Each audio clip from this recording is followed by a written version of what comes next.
Hi, I'm George Norrie, and welcome to our Coast to Coast AM YouTube channel. Have fun, tell your friends, and share us with everyone. You can also find us on Facebook, Twitter, Instagram, TikTok, and Coast to Coast AM's mobile app. And always remember to log on to our website at coasttocoastam.com for daily articles, the best paranormal information, and all you need to know about your favorite guests. And now you can become a Coast Insider directly through the Coast mobile app. We welcome our international listeners and even offer a free 2-week trial. So don't delay. Become an insider today. With stations all over the U.S., North America, Puerto Rico, and Guam, also by satellite, we are Coast to Coast AM. I'm your host, Connie Willis.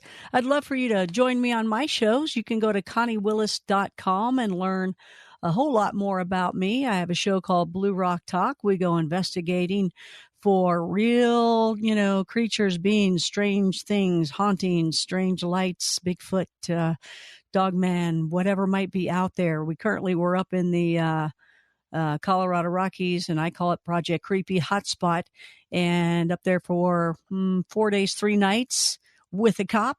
Erica Stover went with me, and second time she went up there with me, and yep, we had experiences, and you can be a part of it because I'm investigating live, and you're right there too as it happens, and some crazy things happen. Let me tell you, it's batting 1,000 when it comes to that. So hopefully you'll decide to become a Blue Rocker as well at Blue Rock Talk. Visit my website at conniewillis.com. You'll see all the other things too. Podcast, other shows, win any lottery book where you can douse for winning jackpot numbers and hopefully win the lottery, and then call me when you do, right? Don't forget where you got it, right? Lots more information. Sign up at least to get on the email list at conniewillis.com. We are talking with Byron W. Lacey tonight, an alien abductee ever since he was 5 years old, telling us the stories that he's had along the way that were significant to him, as well as the fact that he believed they've saved his life 10 different times, and the fact that he's here now and most likely born so that he can educate you on what's going on. Now, also, Byron, first time guest here on Coast to Coast AM. You also say that, there's different versions of they're good, they're bad, they're kind of even indifferent, I guess. So how do you feel about them? I think I read that you really, really think it's all on the up and up and good. I think so. I've never met an alien I didn't like. But my experiences have not been bad. I know some people have had. Now, a lot of people, they get upset because they think they're taken without giving their permission to anyone. And I think they think they're treated like an animal in a sense, that if we want to get an animal for research, we just go get one. But I'm of the opinion that we sign a contract before we're ever born, or I don't know if we sign it, not like handwriting, but there's a soul contract. And I think that the aliens are involved in this. And we agreed to be visited or looked upon for different reasons. And I don't know what they would be for each person. But I know from one experience I had, well, for a while there was a letter going around, or a post going around on Facebook several years ago, where people were saying they could break this contract. So I decided to try it because I figured I probably had a contract too.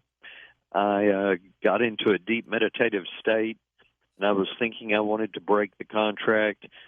And all of a sudden, in the blackness that I was seeing, there was a sphere, a metal sphere about the size of a basketball, and it was pierced by a metal rod that had points on both ends, and it was about 1/3 from one end or 1/4 from one end, and it looked like it was metal. It was very shiny.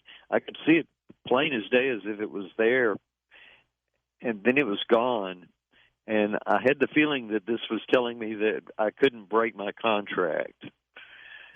So, and there was never, abductions continued afterwards.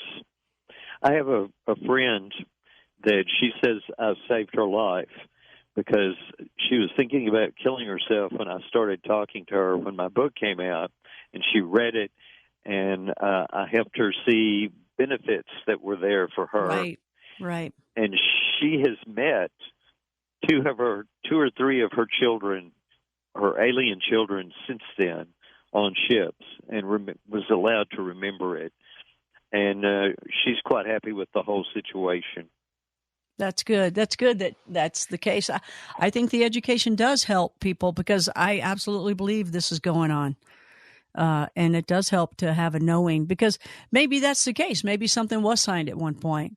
Maybe not, right? We'll find out at one point, but whatever the big secret is, we just really don't have a handle on it. What do you think is the secret to all this? Do you have that thought yet?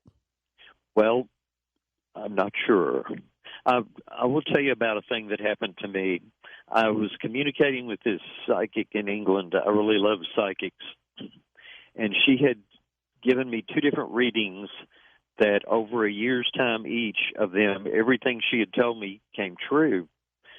Well, in the second reading, right near the end, she said, you may find this funny, but you're one of them.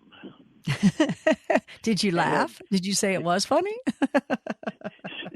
See, she sent me an MP3 with the reading on it. And she did laugh that I would think that it was funny that she was saying that. She said, you might think it's funny that I'm saying this, but you're one of them. And so she did it better than that. So it's terrible to hear a Texan try to do a British accent. It's just very. I want to hear that again. So I thought about it and I went, everything she has told me has come true. Everything. Because I would listen to her tapes and I'd sort of mark things off and I go, yep, that's happened. So I went, well, I'm going to meditate on this and see what I can come up with, see what I can figure out. And I started thinking about it. I thought about the fact that I'd never fit in with my family. I thought about the fact that I didn't really even fit in with society, and that basically I felt like I was a child left on their doorstep, my parents' doorstep, when I was born, and that I was so much different from all of them. And they didn't understand me, and I didn't really understand them very well. And life just didn't make much sense to me, and I never did buy into it like so many people do. Like, I would get a job, and I would work, and I would do a good job, but I wasn't going to make it my life's work. It wasn't important to me except for Child Protective Services. That was the one job that I really felt was extremely important. But I laid there and meditated, and I felt emotionally that I was an alien soul. And I felt intellectually, from all the things I've been thinking about, that I was an alien soul. All of a sudden, I was plunged into complete darkness. No phosphenes, the little dots you see when you close your eyes. Yeah. They were gone. It was just complete blackness. I couldn't tell if I was breathing. I couldn't tell if I had a body. In fact, this would be basically an NDE, a near-death experience from total removal from my body.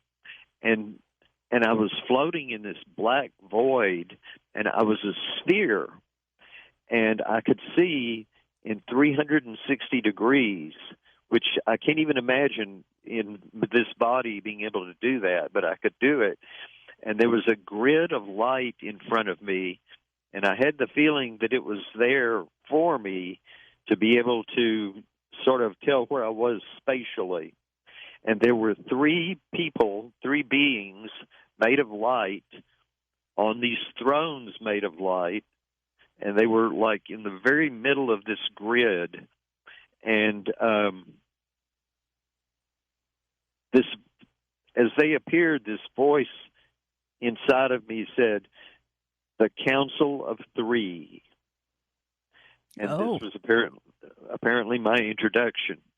And the one in the middle, and I could tell it was him, projected these thoughts into me, and he said, we've been waiting for you to figure this out. We're very proud of you.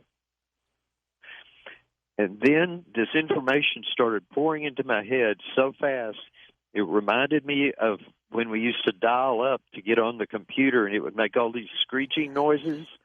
And I saw pictures, I saw words, I heard things, but it was coming at me so fast I couldn't really grasp it. And although I had the feeling that was fine, it was whatever it was supposed to be. And things did come to me over time. And then I was awake, wide awake. There was no transition.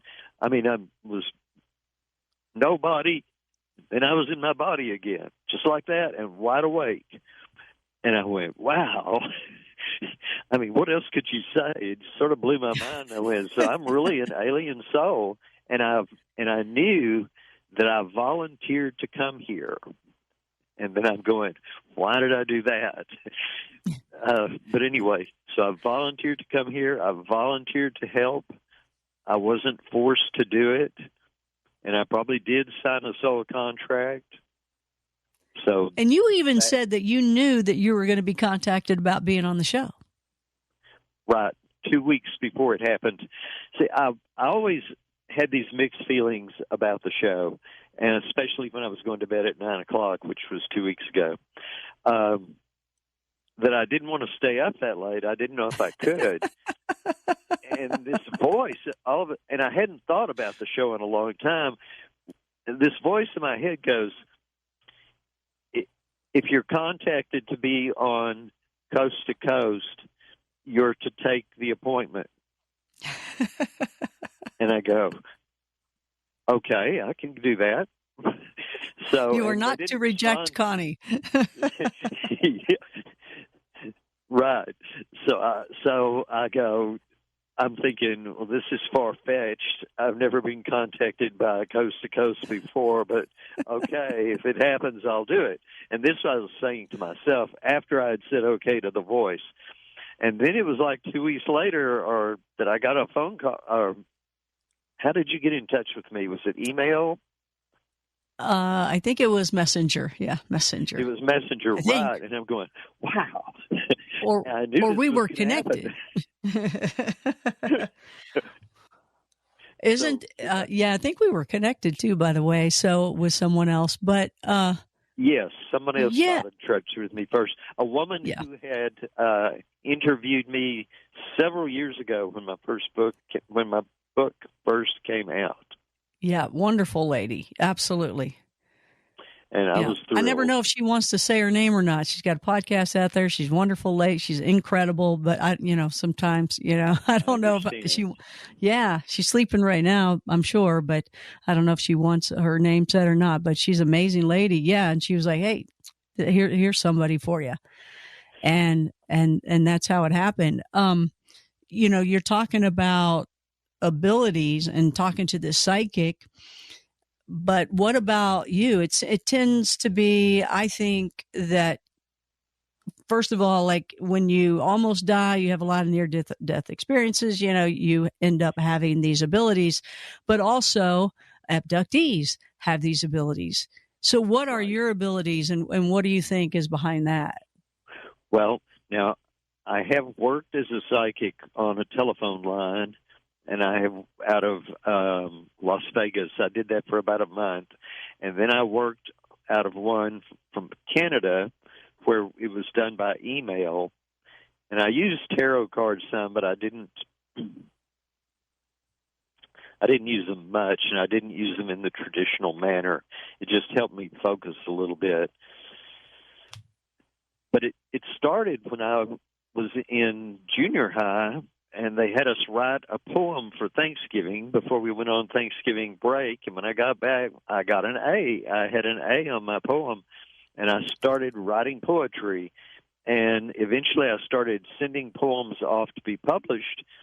And then one day I'm sitting in class, and suddenly I go, oh, I got an acceptance.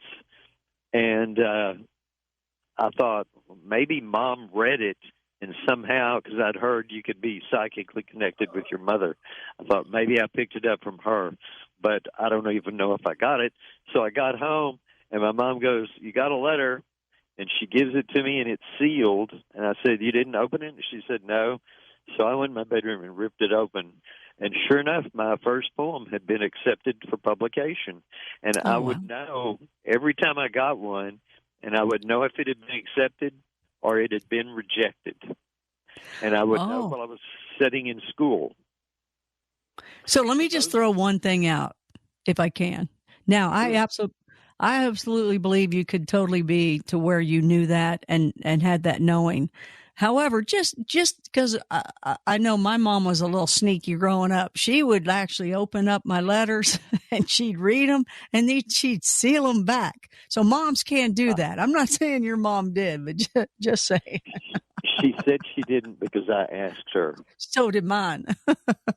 Oh, yeah, I guess she could have lied. She's, moms can do that. You never know. But no, I well, even if I did pick it up from her, that's pretty good. You still did. Exactly.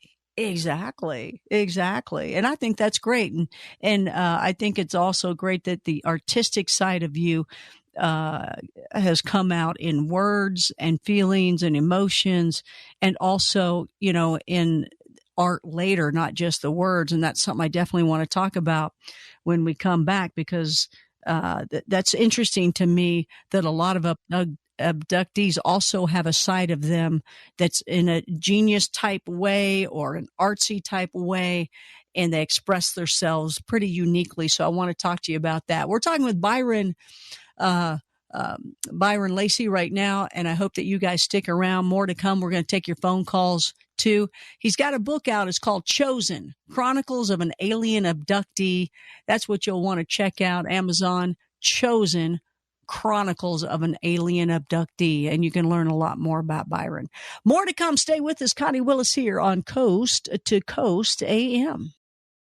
We are back here on Coast to Coast AM. Connie Willis with you. Thanks so much for being here. Thanks for your letters, your emails, your I always mess up when I say Twitter and tweets, but the reason now it's going to be even worse, because as I go on our Twitter feed, Coast to Coast has one, I have one, and now I guess with Elon's making it X, and I saw something that said like formerly known as Twitter, so now it's a big X. And I think he even asked today, do you all like the new logo?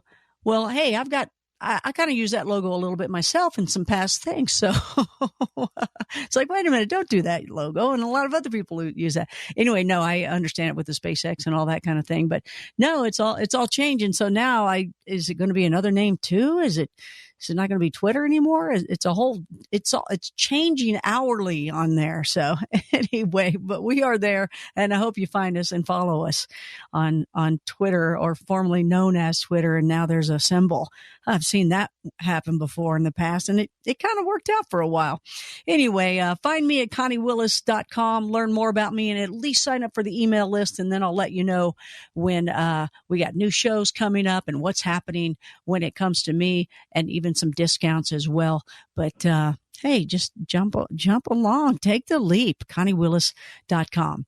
All right, so Byron Lacey, we're talking with him, abductee. He's an abductee, alien abductee. He's been telling us a lot of good stories. We're going to be taking your questions here in just a second, but I wanted to ask you, Byron, beforehand about the art. And just a reminder, his book is called Chosen: Chronicles of an Alien Abductee. Learn more about him by getting his book on Amazon, Chosen: Chronicles of an Alien Abductee. You can also find him on Facebook under Byron Lacey. Is it Byron Lacey or Byron W. Lacey on Facebook?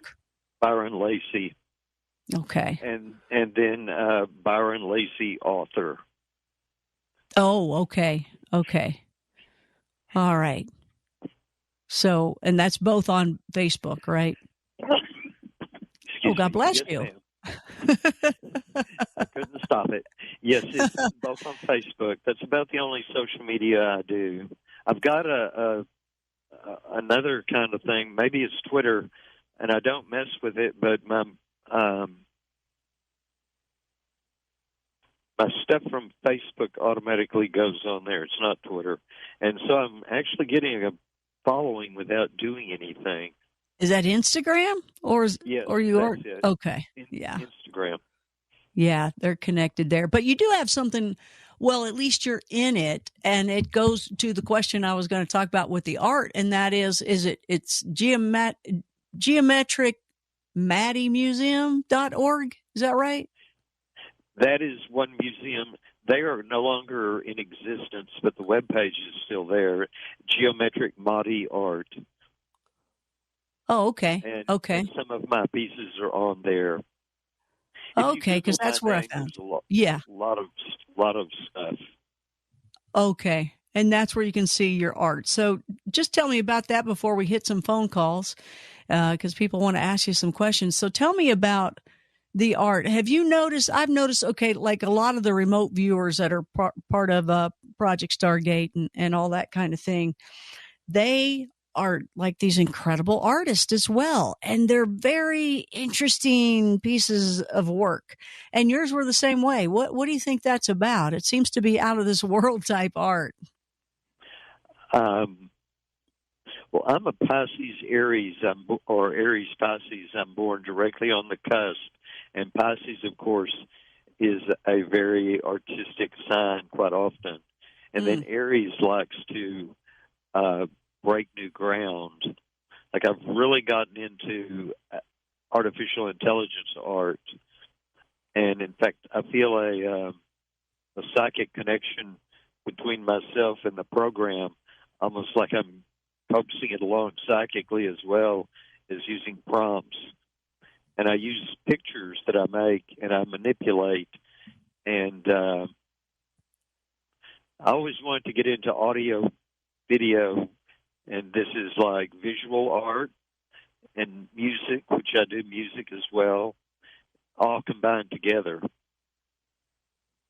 Do you think that has anything to do with the abductions at all? I don't know. I have a very busy mind. It works all the time. And basically what I do is I just decide which of the projects it comes up with I'm going to bring into the material world. But they did show me, one day I was meditating to this CD that I have of an ambient type of sort of music, but with a rhythmic type of frequency to put you into a deep meditative trance. And I had listened to it for 3 or 4 years when all of a sudden this music started playing through my headphones that didn't exist on that CD. And it was very strange. It was beautiful, but it wasn't like what we would consider music. And I thought about that for a couple of years. And one day I saw an ad for a synthesizer come across my email.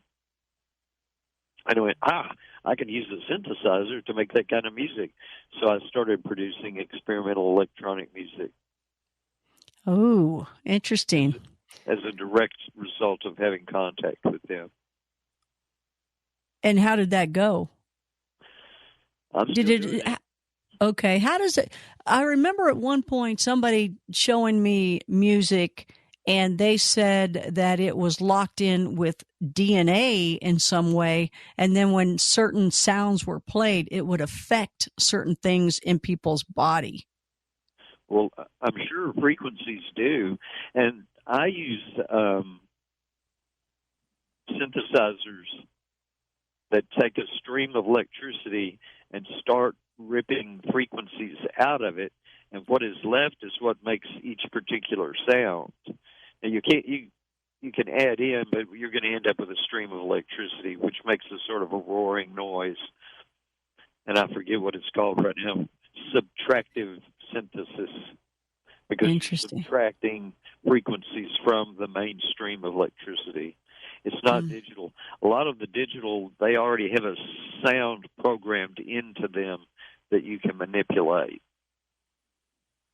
Interesting. Let's go to the lines here west of the Rockies. George out of Anaheim, California. Hey there, George. Welcome. You are on the air. Hi. Hey, The first time I've gotten in the first call. congratulations. I love you, Connie. I love listening to you. You got the best voice on radio. Oh, thank you so much. I appreciate hearing that.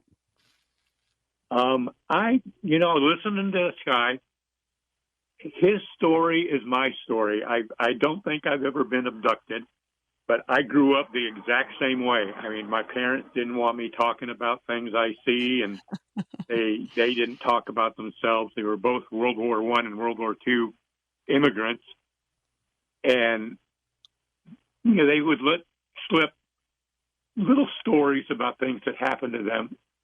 And what I always got out of it, excuse me, what I always got out of it, it was angels that were coming to help me, that bailed me out of instance. I mean, really far-fetched things, and there'd be an angel that would whisper something in my ear, be careful, and I would be careful, and I would just slide right by and get out of this dangerous situation. It was all my life that kind of stuff that happened. Now, that does sound like abductee type things. Do you think, Byron, and stay on the line here, George, do you think that what is it that he can do?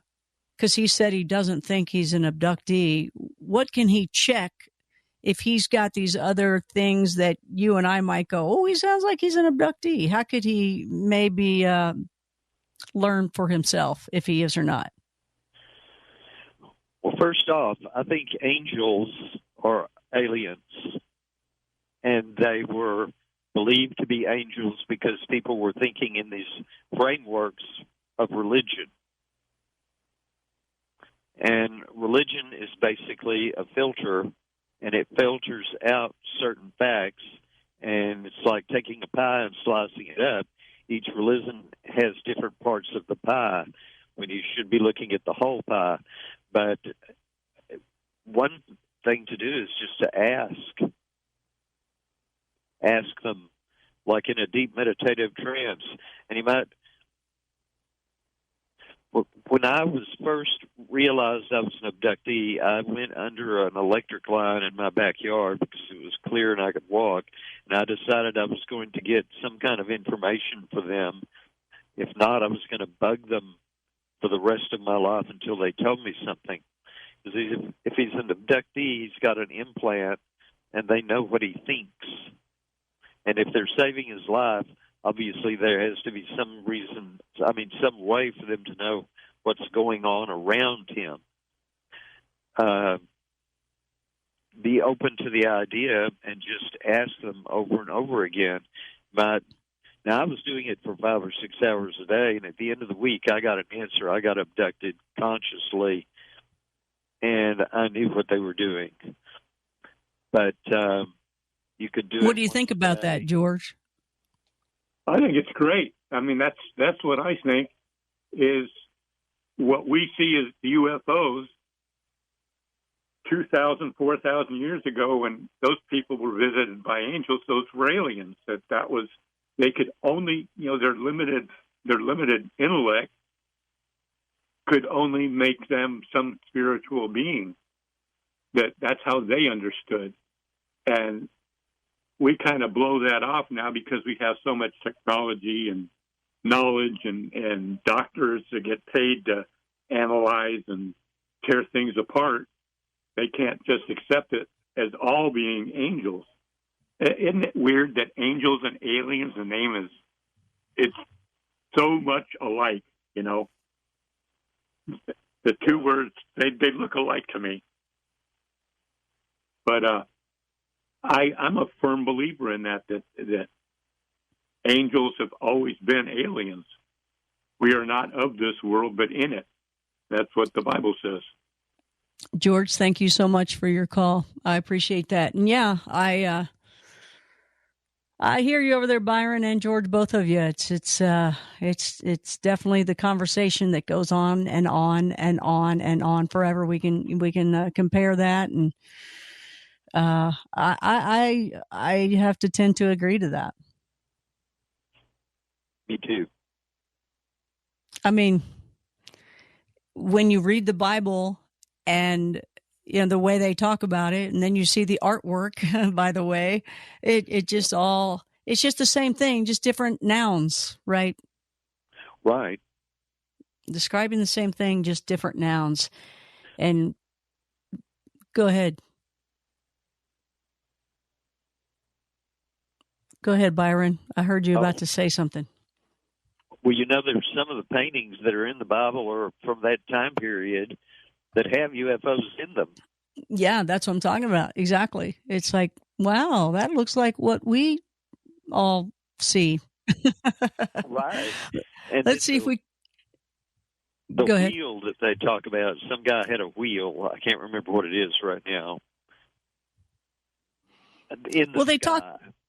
Yeah, well, even Christopher Columbus spoke about the candlelight in the water, right, as USOs, right? Let's see if we can't grab another call really quickly here. Charleston, Indiana, east of the Rockies. Bob, you are on the air. Thanks for being with us. Hi, Connie. Thank you for taking my call. You're welcome. Byron, it's a very interesting show. I've been saving this UFO report for over 40 years, but it had to be Connie. Connie, it had to be you. Did you not work at WHAS when you did this show? Yes, yep. Okay. My sighting happened in July, the week after 4th of July. It was 79 or 80. It's been that long ago.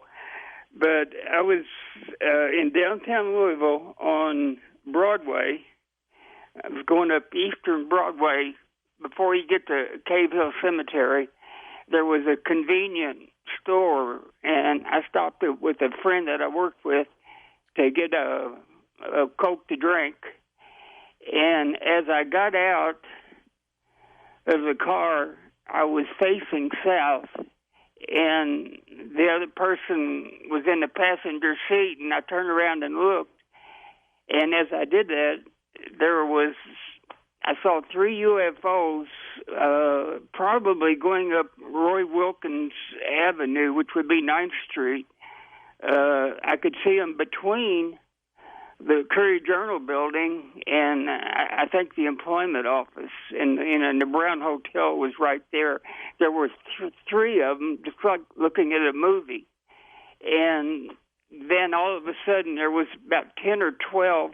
Most of them were above the Courier-Journal building, and they were coming from Indiana. They were going south, and when they got to Broadway, it was just like they just stopped and turned on a dime and headed west toward Philip Morris is where I worked.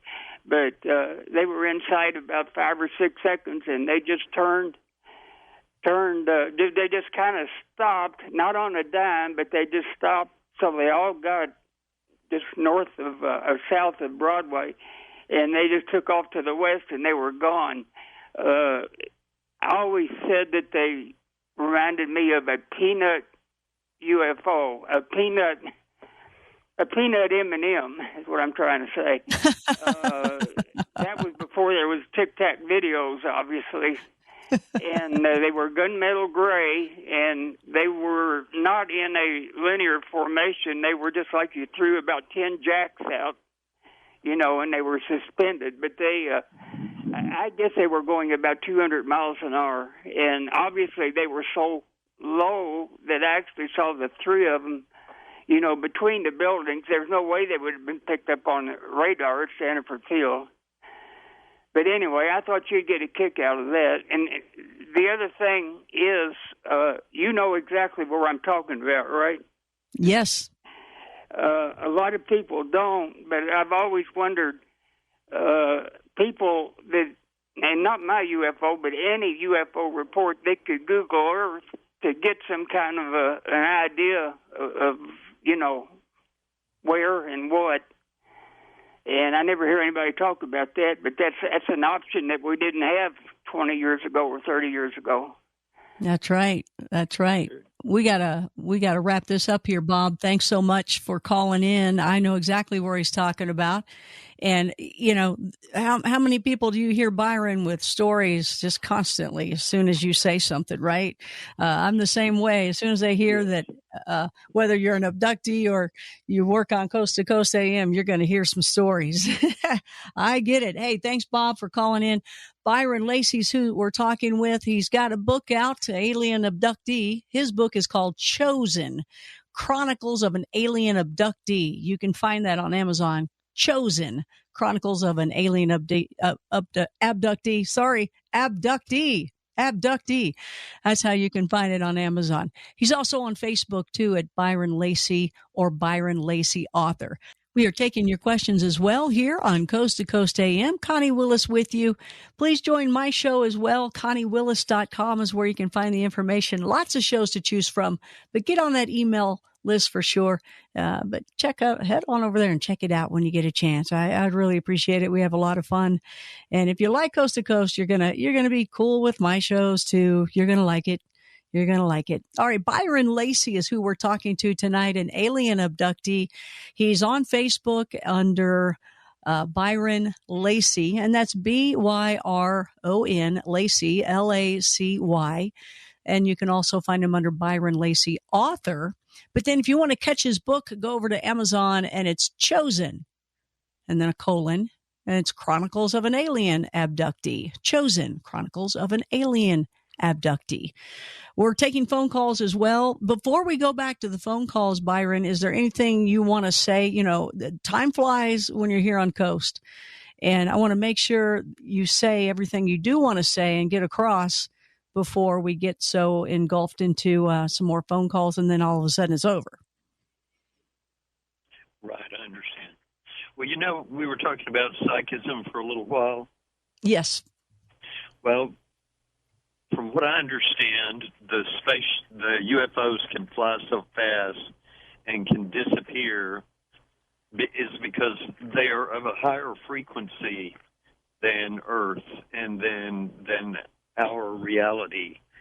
And also, one of the reasons we get bruises and things like that when we're abducted is not because they mishandle us, though sometimes I'm sure there are accidents, but they raise the frequency of our body to match that of the ship, or we wouldn't be able to exist on the ship.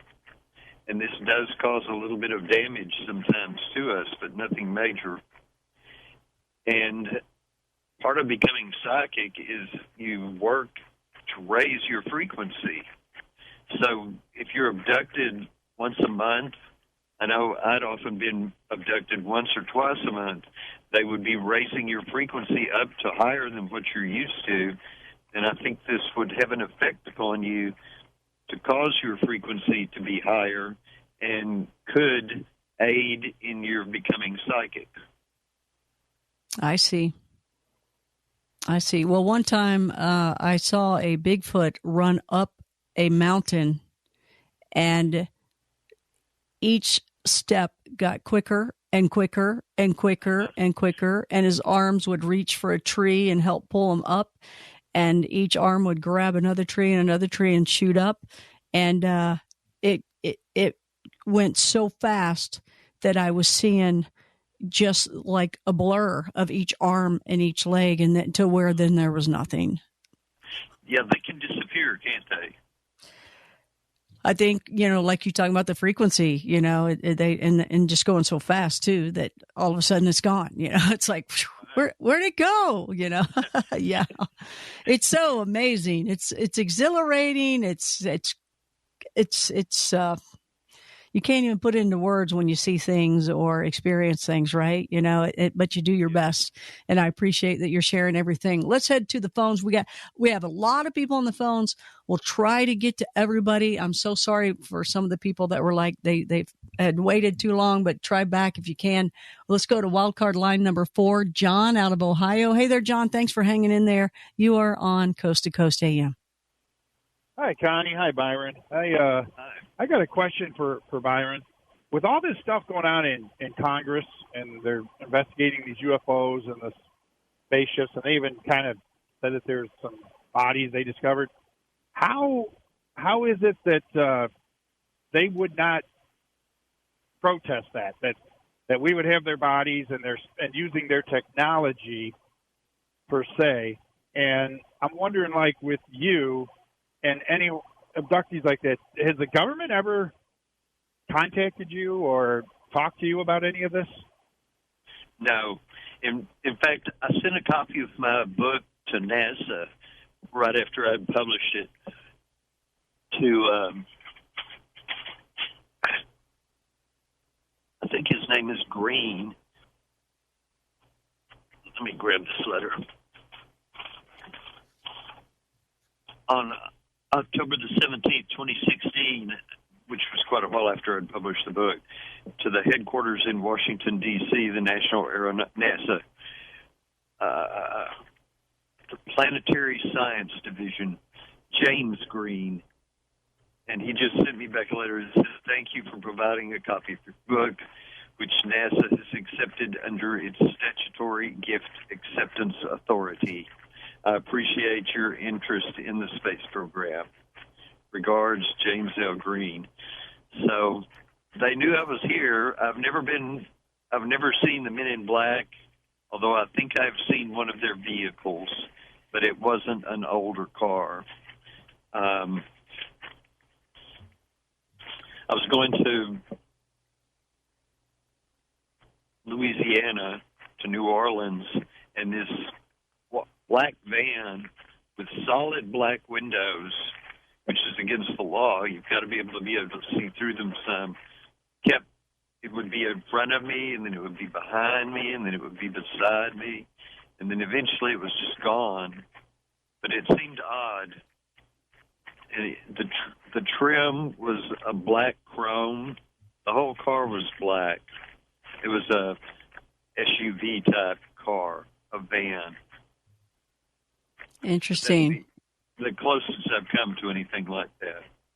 Thank you, John, for your phone call and your question there out of Ohio. Let's go to New Jersey, wildcard line number 5. Hey there, Mary. Welcome. You are on Coast to Coast AM with Byron and myself. Hi.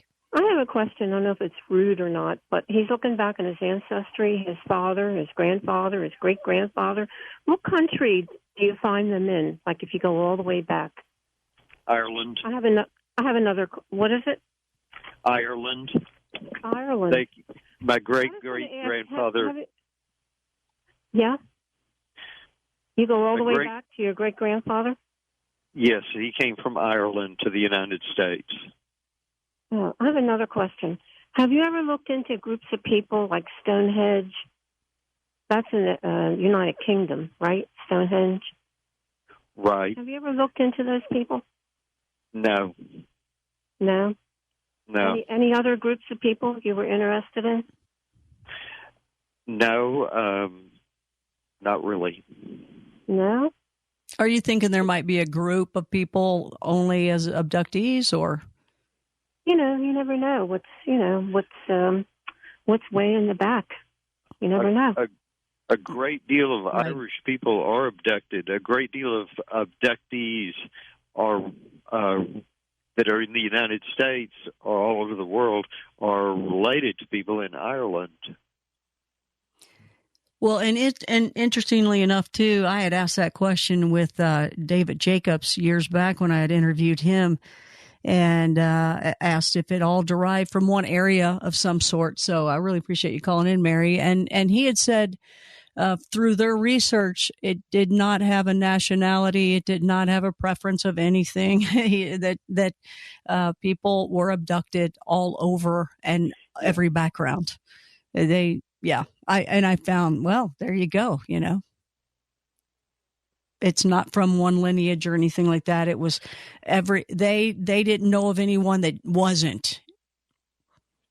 Right. I think they've been all over the planet. Yeah. Yeah. Good question. Absolutely. Wildcard line number 3. Let's talk to Randy in North Carolina. Hey there, Randy. How are you? You're on the air. Yes. Good morning, Mr. Connie, Mr. Byron. Hey. I was telling the screener, I run a truck for years all over the country, hauling produce and whatnot, and I've seen more crazy stuff. And people tell me, I'm crazy, and I tell them, yeah, that keeps me from, being insane. And when you were talking before about you had an incident with you saw something that nobody believed, and you told them about it, and nobody believed you. And well, I was going through Kansas one time with a load of fresh cutes going to a pickle place in Colorado, and it was the sky was it just was a thunderstorm. I run through a thunderstorm. The sky was gray, and I had my last ex-old lady with me. I had a Peterbilt, an old 359 Peterbilt, and she was in the bunk. And I had my dog. I had a big black lab. We called him Whitey, and he was sitting in the passenger seat. And I'm going along, and it was kind of like little rolling hills through the woods. I was over on Kansas State Route 96 there, going around. Anyhow, the next thing I seen a black triangle. I mean, you could distinguish against that gray sky that it was, black, the triangle. And I'm riding along, and it's staying right with me. And you said you were blinking your eyes. Remember before when you were talking? Yeah. I listened to the show all night. And I rolled the window down of the Peterbilt because I had the air conditioning on, and I stuck my head. I got a booming voice. And I stuck my head out the window and said, "Go ahead and land that UFO in front of me. I'll never work another day in my life if I got you on the ground." That's proof positive. And I could see the lights of the next town coming. It was, dark in the middle of the night. It was 2 o'clock in the morning, something like that. Anyhow, when I was coming up to the next town with the lights, it disappeared. So I kept going. I had a little ways to go to get to the Colorado line. And there was a truck stop. And I pulled in the truck stop to get a cup of coffee and whatnot. And when I was first seeing this thing, right, I'm blinking my eyes and, and it was, it was there. And I was just yelling at her, "Becky, get up. And she never moved. I never heard nothing about it. I go into the truck stop and, she gets up and she looks kind of shaky. And she's sitting on the bunk and, on the mattress in the back of the bunk there. And I said, "You want a coffee?" And she said, "Yeah." And I said, "You didn't hear me, yelling to you?" And she said, "I couldn't move." And I, I didn't know whether to believe her and or not, because you know how girls are. Hey. They talk a lot of nonsense. Well, the girl boy thing. They talk a lot of nonsense. And, that's one of the stories. I come up in Roswell one time, and on the old road, they fixed it. It used to be 2 lanes. Come out of Rio Duso, that's where the quarter horse track is in New Mexico. And you used to take this 2-lane road, and when you come to the top of the grade, you made a left, and you went down about a 2-mile grade, and there was a stop sign at the bottom. And you just eased off of it. It wasn't real steep. And you made a left, and you could see for miles, across the sky. And I'm looking at it. I was on that Peterbilt, and I was on my brother's Freightliner. But anyhow, I'm looking through the windshield, and I seen just a bolt of light just shooting across the sky, and it was miles and miles away. And I said, "Geez, that's something else. They're going to be telling me I'm crazy when I stop at the truck stop in Roswell too." Well, they probably knew me by then. Well, you know how boys are. So. Well. I love it, Randy. Great stories, or actual sightings, and that's what you got to do. You look at them and you're like, "Did I just see that?" You got to shake your head. You got to keep looking. And here you had a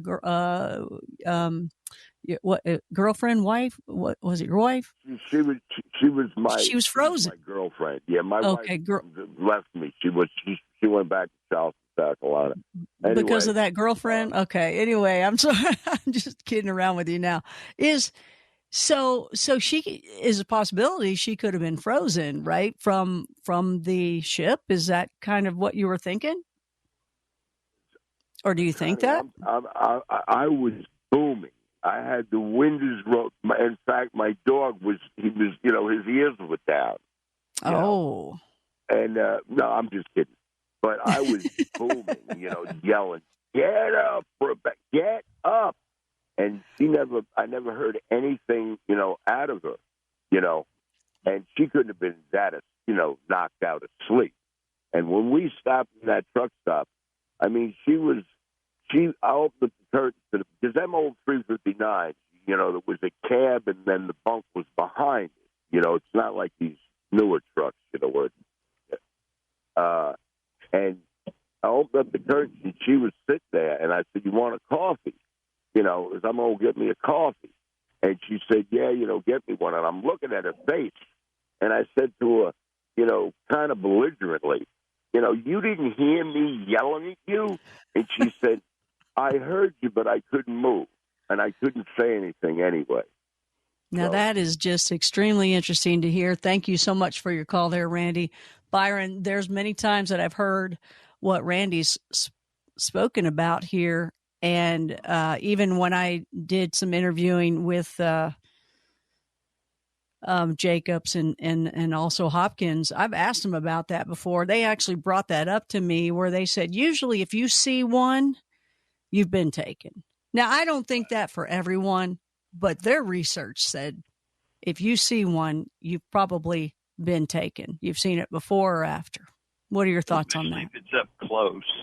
Yes, yes. Close, you've been taken. Yeah. Yes. Agreed. Agreed. If you happen to see it. Yeah. Byron Lacey talking with us now for the last segment, stuck around for a long time with us. Really appreciate that. Find his book, Chosen, Chronicles of an Alien Abductee, on Amazon. Anything else you want to say? You want to tell us about your book before we hit some more phone calls there, Byron? Well, it's very easy to read. I didn't use a lot of big words. I didn't use limited vocabulary, but I wanted to communicate with people, and I wasn't trying to create some literary work of art. I just wanted to make a book that you could read and understand, and I've been told that many times, that they really enjoyed the book and they could understand everything I was saying. Well, that's great. I like to hear that. Chosen, Chronicles of an Alien Abductee, and you can find that on Amazon, correct? Correct. I picked that title. I was going to call it Chosen, but I liked the Chronicles of Riddick, so I decided to sort of copy that title in a way. That's why it says Chronicles of an Alien Abductee. It's your book. You do your own thing, right? That's nice to have those choices. That's right. Chosen, Chronicles of an Alien Abductee. That's where you can find that on Amazon. And that is Byron Lacey, who we're talking with now. Before we go to the phones, a question I have for you, and this is something that I believe that I found along the way, and I'm going to bet right now. I'm going to be a betting girl, and I'm going, because you know how we girls are. I'm going to bet. I'm good. Already joking with the producer about that. That's funny. That'll be our new line. That was so funny. That was great. That was great, Randy. So when people are taken, I believe that they can take you physically 100%, but they can also just take your soul and leave the body behind. What do you think of that? Yes, definitely. I've had them leave my body behind. That's what she said. Oh, I'm sorry. I'm just kidding you. That was just a little joke. Yeah. Yeah. I mean, girls are. You know how we girls are. Oh, that's good stuff. And how did you recognize that? Are you fully conscious when you're taken? Most of the time, no. They've, one time, they took me, that very first time in my bedroom, they came into my bedroom And then, of course, when I was a little kid, but I'll be meditating and suddenly everything will just disappear. Like I went to the light one time that, everybody goes to when they die. And I even had all of my hang-ups, everything negative in my mind. It was sort of like my life review left, and I could see it leaving. I could feel it leaving and hear it leaving. And then there I was, and I was about the size of a pencil lead, and this wall of light was in front of me. And I've been doing this experiment because I thought you could leave your body and go to where we die, but not die. And I call myself a necronaut, like an astronaut except into death. And I did this for several months. I felt like I was the size of a pencil lead, the tip of a pencil, after I had gotten rid of all this baggage. And I felt I could move into the light, and I was getting ready to. And then I thought, what if I can't get back out? And I also live 15 miles out of town. What if I get out and I'm having a heart attack? And I said, I'm not going to go. And this voice, which I later recognized as the mantis, said, you've been wanting this, and I arranged for you to have it, and now you're not going to go. And he was rather sarcastic sounding, and he laughed 3 times, and as he laughed, the light, first it turned into a sphere, then it got smaller, and then it got smaller, and then it was gone, and I was wide awake. Well, better than the alternative, kind of, sort of, maybe, since you're not sure what would have happened. A mentor I had who was a physicist, he said, you did the right thing because you would have liked it so much you wouldn't have come back. You would have stayed. Yeah, exactly. Yep. Oh, interesting. And the mantis. Interesting. Let's try to hit some of these phone calls. People have been waiting a long time. Wildcard line number 1. Let's talk to Victor from Santa Cruz. Wow. Nice, Victor. Welcome to the show. Thanks for hanging in there. Hey, Connie. How's it going? Hey, pretty good. How are you tonight? Good. So I just recently came across the radio station yesterday, so I'm all new to this.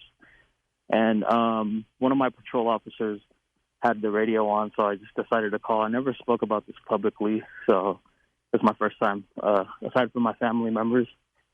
And basically came across a UFO sighting sometime around 2005. I must have been like maybe, 11 years old or something. I remember it was a Friday night, and me and my parents were out at Kmart at the time in Watsonville, and we were making our way towards the exit Kmart, and there's this little gap in between the shopping center, and we overheard some bikers, BMXers in the back of the Kmart building, and they were cussing, and my dad, just coming from the household I am, he's like, kind of gave him the stink eye, and he's like, oh, these kids. And we look over, and they're pointing up, and we all look up at what they're pointing at, and about, I would estimate it, maybe like 100 feet or so above the ground, there was a sphere in the air, and with no sound either. It was really weird, but it was visible. Like, we all saw it. It was, both my parents, it was my little sister with me, and myself, and we all started kind of just gazing at it. When my dad looked at me and my mom looked at me, and we're all just kind of looking at each other and couldn't believe what we were looking at. And there was a light on the center of it. It was really weird, and it was like somewhat flashing, but, circular, like I said, and soundless, and it was moving across just like this, just the whole town. It was so creepy. I till this day, I still can't explain. And then it started making its way towards the Santa Cruz County Fair area, which is like an outskirt. And then it just vanished, like within a blink of an eye. and we all just lost sight of it. It still gives me the creeps till this day, and I never spoke about it. Like I said, it was just between our family that we talked about it. And I kind of wanted to ask the gentleman that you have on the talk host. So I overheard you guys saying that people that come across sightings that close encounter are, chances are like 9 out of 10 they get abducted. Right. Or and you can get abducted and never know it. Right. And your whole family can be taken and you don't know it. Yes. Oh, wow. At the same time. That was just something that I wanted to share. I mean, and we still talk about it till this day. We have dinner, and we share, like, sometimes our little stories here and there. And my dad's like, hey, remember that one time when we wanted to go to Kmart, that thing in the sky?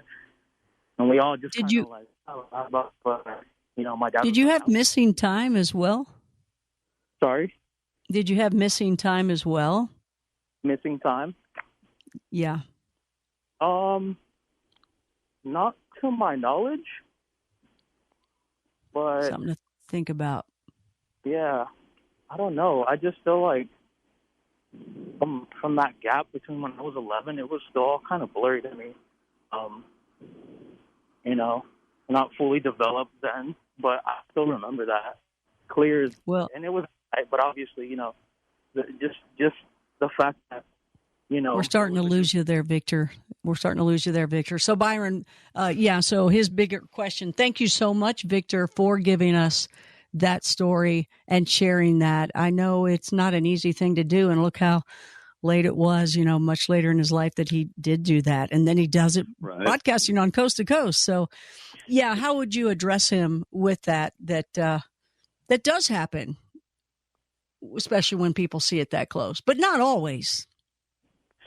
Not always, but I would say 60% chance that it happened. Maybe 75% chance that it happened. I had a friend that saw one up close, and he thought that he hadn't been taken or anything. And after he told me about it, the next morning he woke up in his bed with him in it. Was on the other side of the room. And I've heard where people they're walking or they're riding their bike, and then they find out that they're like 3 blocks over or 2 miles over where they should have been. You had a woman too like that. Yes.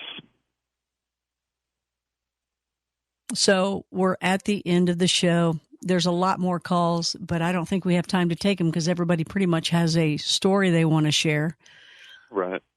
There's so many people that have these stories. I mean, what does that tell people? Now, with me, I love that our George Knapp goes into the congressional hearings and things like that and represents us there. Me, myself, with the disclosure, it's not as important to me to know that we get disclosure from government. Right. What about you? Because I already know they're real. I don't need anybody to tell me. I know. I see them. Yeah. I haven't listened to any of the hearings. I hear what a few people say, but I've got other stuff to do. I'm glad it's about time. I've been trying to get disclosure myself since 2009. I've been working towards educating people. That's disclosure. Yeah. And do people know to go to you and learn more from you? Some do. Some read my book and come to me and ask me some questions. And like I said, I've helped a few people that were troubled by it. Well, they're going to come more to you now after being here on Coast. So you're there for people that want to call or want to get a hold of you and learn more about what they've seen and what they've experienced, right? So how do they get a hold of you? Well, they can get on my Facebook page and leave a message or friend me or stuff like that. All right. So you can find Byron Lacy, Byron Lacy, Lacy, on Facebook, Byron Lacy. You'll see him. He looks like the Monopoly man. He's got a picture. He's got his hat on. Looks like the Monopoly Where it's man. not bad. Or Byron Lacey, author. Author. And that would be more specific. It doesn't have as many people on it right now, and I'd know why they were there. And Excellent. you don't have to ask me to follow it. You can just be on there and say stuff. You know, with Facebook, you have to get accepted as a friend. Right. Although mine lets all the population in, it's not just friends. Okay. Oh, wow. Well, aren't you special? I love it. And you are special. Byron Lacey, thanks so much for being with us. Thank you so much. I really appreciate you taking the time tonight. The Coast mobile app is now available for download on iPhones and Android devices. You can become an insider directly through this app. This is a great option for our international listeners, and new users will also receive a free 2-week trial.